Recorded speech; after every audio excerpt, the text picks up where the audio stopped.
Fala pessoal, beleza? Eu sou o Fábio, sejam muito bem-vindos ao canal de Resenhas dos Perdidos no Tempo, onde a gente bate papo e troca ideia sobre quadrinhos, RPG e assuntos relacionados. Se você curte tudo isso, se liga aí que a resenha de hoje já vai começar e o assunto é quadrinhos. Hoje a gente vai conversar aqui um pouquinho sobre Rei Conan, o Conquistador. Estou aqui com a edição da Mitos, que vai reunir essa minissérie e algumas outras histórias avulsas que a gente vai comentar aqui também, beleza? Então assim, essas histórias do Rei Conan, elas são adaptações de contos do Robert E. Howard, né? Que aqui no caso foram adaptadas para os quadrinhos pelo Tim Truman e desenhadas pelo Tomás Giorello, que desenha demais, vocês vão ver. Algumas histórias aqui, em cada edição, no caso aqui as avulsas, são desenhadas pelo Paul Lee, que também está arrebentando no Conan. Eu não me lembro de ter lido, de ter visto alguma outra história do Conan desenhada pelo Paul Lee, mas essas aqui estão show de bola, vocês vão ver.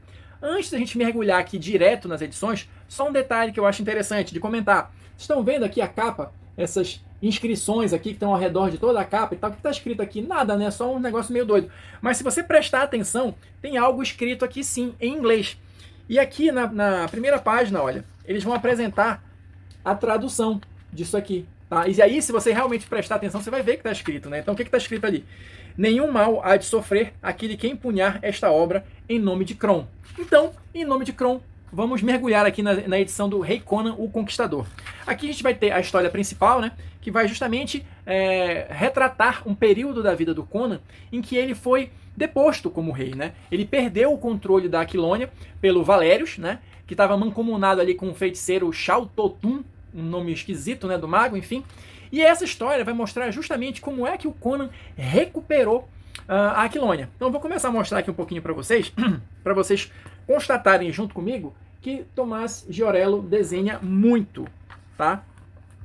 Salvo engano, todas essas histórias aqui do Rei Conan foram desenhadas por ele. E assim, tá show de bola, né? Muito, muito legal mesmo, o traço dele tá bem interessante, ele cria umas cenas legais, eu vou mostrar aqui para vocês. E a pegada das histórias do Rei Conan é mais ou menos o seguinte: a gente vai ter o Conan já que um rei bem velho ali, sei lá, talvez por volta dos seus 70 anos, não sei, isso não é dito aqui, e ele está conversando com algum assistente, com alguém, rememorando coisas de quando ele ainda era um rei jovem. Sei lá, não lembro direito desse pedaço da cronologia dele, não sei se foi ali com 40, com 50 anos, enfim. Mas ele estava no início do período dele como rei. E aí ele vai, né, ao longo da história, rememorando. Então a gente vai ter ele velho contando e os flashbacks aqui da coisa toda. A trama, eu já disse para vocês mais ou menos como é que funciona, né? Então a gente vai passar aqui só para mostrar alguns detalhes interessantes, né, especialmente da arte do Tomás Giorello, né? Olha só.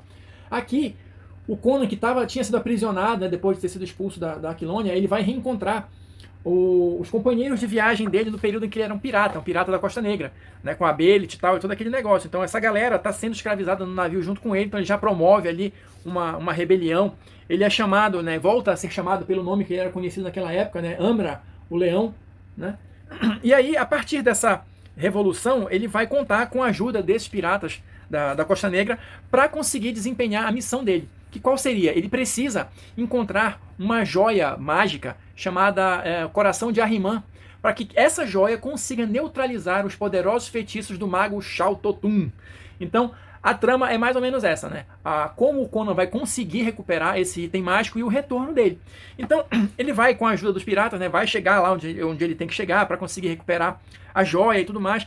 Obviamente, ela está numa catacumba e ele vai lá, se disfarça, entra na catacumba, encontra esta criatura aqui, a Akivasha, que é uma vampira, né? Eu estou dando um destaque aqui para ela, porque ela vai aparecer numa história futura aqui da edição, então é interessante a gente já ter esse primeiro contato com ela. E aqui, a joia, né? O Coração de Ahriman, né? O Conan já no meio aí da sua jornada, né? Na metade do caminho, tendo que enfrentar alguns desafios, tipo essa múmia maluca aqui e tal, para conseguir tomar posse, né, da joia. Mas assim, a história com muita ação, né, com um roteiro interessante, né, que vai sempre colocando novos desafios para o Conan, e a belíssima arte do Giorello. Isso aí, sem sombra de dúvida, é o carro-chefe aqui da edição como um todo. Mas, cumprida essa primeira parte da missão, né, o Conan consegue o Coração de Ahriman, aí ele volta para Aquilônia e vai, né, arregimentar ali um exército de seguidores para conseguir recuperar o controle do reino, porque desde que ele saiu, o Valérius transformou a Aquilônia num local de desmandos e tal, e a galera sente saudade do Conan enquanto rei, aquele negócio todo que a gente está acostumado, né? Então, a partir daí, temos de novo batalhas de exército, né, muita sanguinolência e tudo mais. Só que tem mais um detalhe interessante para a gente comentar aqui. A gente vai ter, olha, o mago lá, o Shao Totun, está fazendo um ritual lá para sacrificar algumas, não sei se são dançarinas ou se são integrantes do harém, alguma coisa assim. Mas o lance é que, de posse do coração de Ahriman, eles conseguem neutralizar a ameaça do Shao Totum. O Conan, inclusive, está prestes a ser atacado, né? Na verdade, o Conan não, né? As mulheres que vão ser sacrificadas, né, estão prestes a serem atacadas, e aí o Conan chega, salva e tal. Aquela coisa bem básica, bem clichê, né? Usando o coração de Ahriman, eles detonam o mago lá, aquela história toda. Só que o lance que é interessante de comentar aqui também é que uma dessas mulheres que ia ser sacrificada pelo mago é ninguém menos do que Zenóbia, né? Zenóbia, que se tornaria a rainha da Aquilônia. Muito embora eles nunca tenham casado. Conan revela isso aqui, né? Ele não queria deixar uma linhagem, ele não queria tornar a Valéria de outra história, perdão, a Zenóbia presa aos deveres do ofício, vamos colocar assim, e nem queria dar uma vida fácil para os filhos. Então eles não casam, né? Mas a Zenóbia é, de fato e de direito, a rainha da Aquilônia, e aqui mostra como eles se conheceram, né? Então a ideia também dessas histórias é ir mostrando um pouco de como o Conan se desenvolveu enquanto rei, como ele montou toda a corte dele, aquele negócio todo, né? A gente sabe que tem várias histórias que abordam esse período, mas essas são as versões mais recentes, vamos colocar assim, desse período.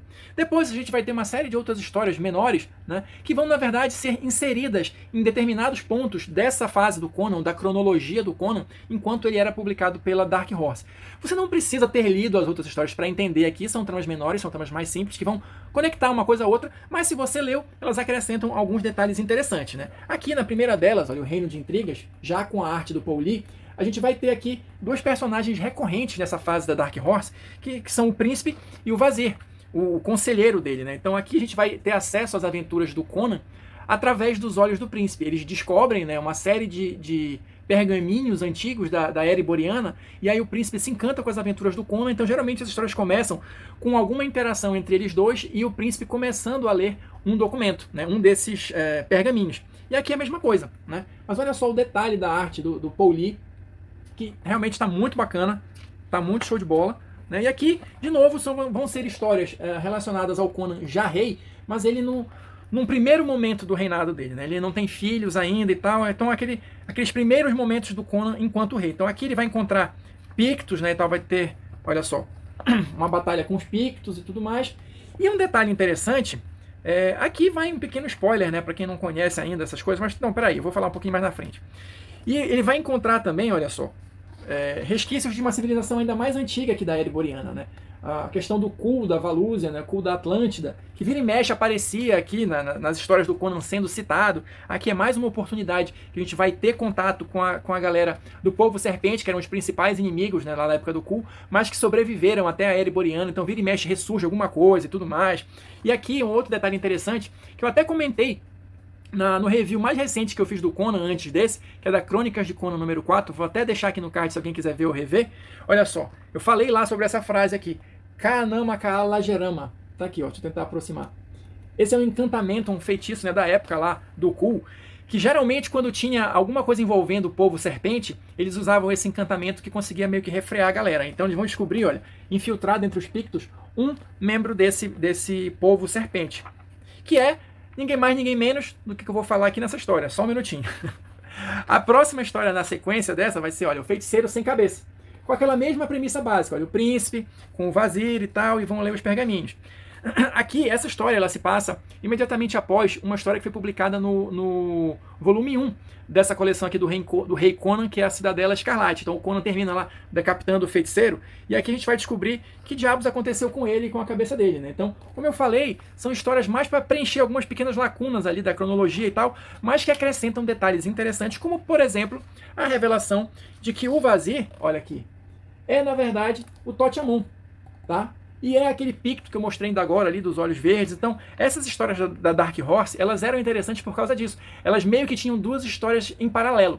A gente tinha as histórias do Conan, e a gente tinha as histórias do Príncipe com o Vazir, e aos poucos a gente ia descobrindo esse passado do Vazir, né? E ele ia aparecendo em outras histórias, com pequenas aparições e tal, aqui e ali. E aqui, né, nessa edição a gente vai ter algumas dessas histórias, né? A terceira, e salvo engano a última, é justamente o Pranto de Akivasha. aquela vampira que eu mostrei anteriormente aqui. Então, nessa história, a gente vai ter, de novo, o príncipe, né, explorando as coisas, só que a gente vai ter aqui uma história contada sob o ponto de vista da Akivasha, né? Os mesmos fatos, né, ou alguns dos fatos que a gente viu lá na história principal do Conan o Conquistador, olha, ela vai encontrar ele aqui e tudo mais, com diálogos parecidos e tudo, só que a gente vai ter uma outra sequência do que aconteceu depois que o Conan deixou o templo, né? O que aconteceu com a Akivasha depois? Então, olha só para mostrar aqui para vocês, olha, a gente vai ter essa cena aqui na primeira história, olha, dela olhando o Conan indo embora, e eles nunca mais se encontraram. Mas, depois que ele deixou o templo, lá a catacumba, ela encontrou alguém. Claro, quem? Vazir. Então, enfim, esses detalhezinhos, esses quebra-cabeças, eram interessantes a gente acompanhar e ver o desenvolvimento dele enquanto as histórias estavam sendo publicadas originalmente, né? E agora é bacana a gente reler, pegar algum detalhe e tal. Então, enfim, é uma edição que eu acho bem interessante. Olha aqui de novo a cara de sacana do Vazir, né? É uma edição que eu acho bem interessante, são histórias fechadas, você não precisa ter lido as outras para fazer todas as conexões, então você consegue entender direitinho aqui, você vai só perder um detalhe ou outro ali, mas nada que dificulte ou que faça com que a história se torne incompreensível. Para fechar aqui a edição, a gente vai ter uma galeria de capas, né, mostrando as capas originais da minissérie e tal, olha só, mais um pouquinho da arte do Giorello, né, que eu realmente acho fantástico, assim, um dos melhores desenhistas do Conan dessa nova geração, né.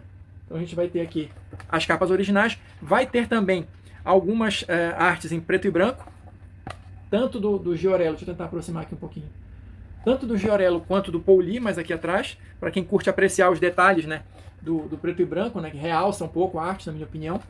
Deixa eu catar uma aqui do Paul Lee, que acho que tem mais para trás aqui um pouquinho, olha só.